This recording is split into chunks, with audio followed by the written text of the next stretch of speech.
నేటితో పులివెందుల ఒంటిమిట్టలో జెడ్పీటీసీ ఎన్నికల ప్రచారానికి తెరపడనుంది. సాయంత్రం 5 గంటలకు ప్రచారం ముగియనుంది. సాయంత్రం 5 గంటల తర్వాత స్థానికేతరులపై పోలీసులు ఆంక్షలు విధించనున్నారు. టీడీపీ, వైసీపీ పోటాపోటీగా ఎన్నికల ప్రచారం నిర్వహిస్తున్నాయి. ఒంటిమిట్ట, పులివెందుల బరిలో 11 మంది చొప్పున అభ్యర్థులున్నారు. పులివెందులలో అదనపు బలగాలతో పటిష్ట భద్రత ఏర్పాటు చేశారు. పులివెందుల, ఒంటిమిట్టిలో 500 మందిని బైండ్ ఓవర్ చేశారు. రైట్, ఇదే అంశానికి సంబంధించి మరింత సమాచారం మా ప్రతినిధి శ్రీనివాస్ ఫోన్ లైన్లో అందిస్తారు. శ్రీనివాస్, నేటితో పులివెందుల, ఒంటిమిట్టలో జెడ్పీటీసీ ఎన్నికల ప్రచారానికి తెరపడినట్టుగా తెలుస్తోంది. దీనికి సంబంధించిన డీటెయిల్స్ ఏంటి? సాధారణంగా ఏదైతే ఉప ఎన్నిక సంబంధించినటువంటి చాలా జెడ్పీటీసీ ఎన్నిక కూడా చాలా చిన్నదని చెప్పవచ్చు. అటువంటి ఎన్నికలు కూడా ప్రస్తుతం టీడీపీ, వైసీపీ పార్టీలు కూడా బల ప్రదర్శనకు ఎన్నికల ప్రచారం కూడా వేదికగా అయింది. ప్రస్తుతం ఏదైతే కూటమి ప్రభుత్వంలోనే మంత్రులు, ఎమ్మెల్యేలతో పాటు ఇక్కడ ఎన్నికల క్యాంపెయిన్ కూడా ఇటు ఒంటిమిట్టలో కానీ లేదంటే పులివెందులో కూడా చాలా విస్తృతంగా ఎన్నికల ప్రచారం చేస్తున్నారు.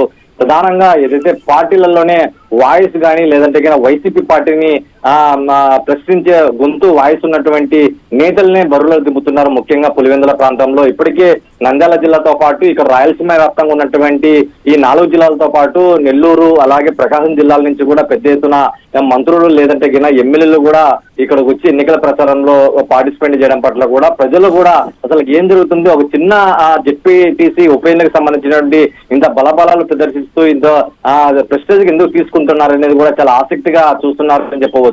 అయితే అలాగే ఒంటిమిట్టలో కూడా ప్రస్తుతం ఇక్కడ ఉన్నటువంటి పరిస్థితుల్లో కూడా దాదాపు సాయంత్రం కూడా 5 గంటలకి ఎన్నికల ప్రచారం కూడా ముగినున్న నేపథ్యంలో ప్రస్తుతం ఇటు టీడీపీ పార్టీ అలాగే వైసీపీ పార్టీలకు చెందినటువంటి ప్రముఖ నాయకులతో పాటు ఇక్కడ ఎన్నికల భారీ ర్యాలీ కూడా ప్రచారం చేయనున్నది. ఈ ఎన్నికల ర్యాలీలు కూడా ప్రధానంగా ప్రజలను ఉద్దేశించి ప్రస్తుతం కూటమి ప్రభుత్వంలో ఈ 1.5 సంవత్సరం పాటు ఏమేం చేశారో, ప్రజా సంక్షేమ పథకాలతో పాటు ఈ రానున్న 3.5 సంవత్సరంతో పాటు ఏమేం చేస్తామనేది కూడా ప్రస్తుతం ఈ ఎన్నికల హామీలో ఇచ్చే అవకాశం ఉంది అని తెలుస్తుంది. ఇటు మరోవైపు పులివెందుల ప్రాంతంలో జగన్ ప్రాతినిధ్యం వహిస్తున్న నియోజకవర్గం కాబట్టి బలబల నిరూపించేందుకు ప్రస్తుతం పులివెందుల జెడ్పీటీసీ ఎన్నికలు కూడా కేంద్ర బిందువు అవుతున్నాయని చెప్పి భావించవచ్చు. ఒక రకంగా రాజకీయ విశ్లేషకులు సైతం కూడా ఆశ్చర్యపోయే విధంగా కూడా కడప జిల్లాలో జెడ్పీ ఎన్నికలు కూడా సాగడం పట్ల కూడా చాలా ఆసక్తి రేపుతున్నాయని చెప్పవచ్చు. మరి సాయంత్రం 5 తర్వాత కూడా స్థానికేతరులు కూడా ఎవరు ఉండకూడదు. ఇప్పటికే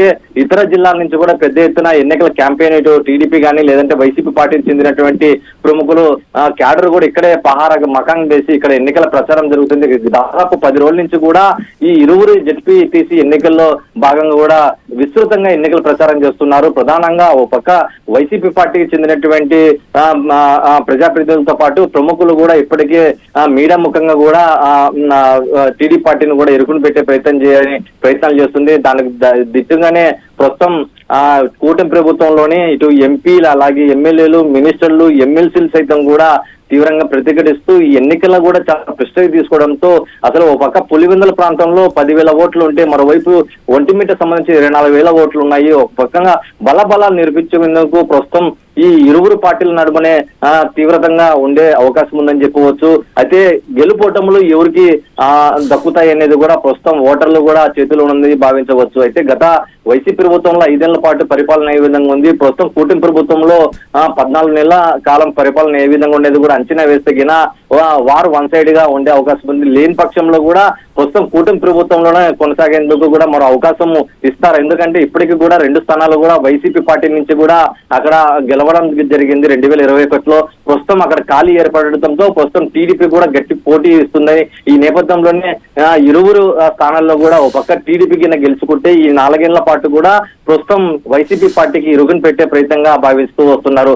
అందుకు దిట్టంగానే ప్రస్తుతం ముఖ్యమంత్రి చంద్రబాబు నాయుడు అలాగే మంత్రి నారా లోకేష్ కూడా చాలా ప్రెస్టేజ్గా జిల్లా నాయకులకు తీసుకోండి, ఇక్కడ గెలవండి, గెలిచి చూపించండి అని చెప్పి దిశానిర్దేశం చేయడంతో ప్రస్తుతం ఇక్కడ రాయలసీమ జిల్లాలో ఉన్నటువంటి మంత్రులు, ఎమ్మెల్యేలు అలాగే ఎమ్మెల్సీలు కూడా పెద్ద ఎత్తున ఇక్కడే మకాం వేసి దాదాపు 10 రోజుల పాటు కూడా ఈ ఎన్నికల ప్రచారంలో పార్టిసిపేట్ చేస్తున్నారు. ఇంటింటికి తిరగడంతో పాటు ఏదైతే సూపర్ 6 పథకాలతో పాటు రానున్న ఈ 4 ఏళ్ల కాలంలో ఎటువంటి ప్రజా సంక్షేమం అందిస్తారో దానికి సంబంధించినటువంటి పూర్తిగా కరపత్రాలు పరుస్తూ వస్తున్నారు. మరోవైపు వైసీపీ పార్టీకి చెందినటువంటి మాజీలు కూడా సైతం కూడా గట్టిగానే ఎన్నికల ప్రచారం చేస్తున్నారు. ప్రస్తుతం బలబలాలు నిరూపించేందుకు కడప జిల్లా వేదిక అయిందని చెప్పి భావించవచ్చు. Right, thanks for information Srinivas.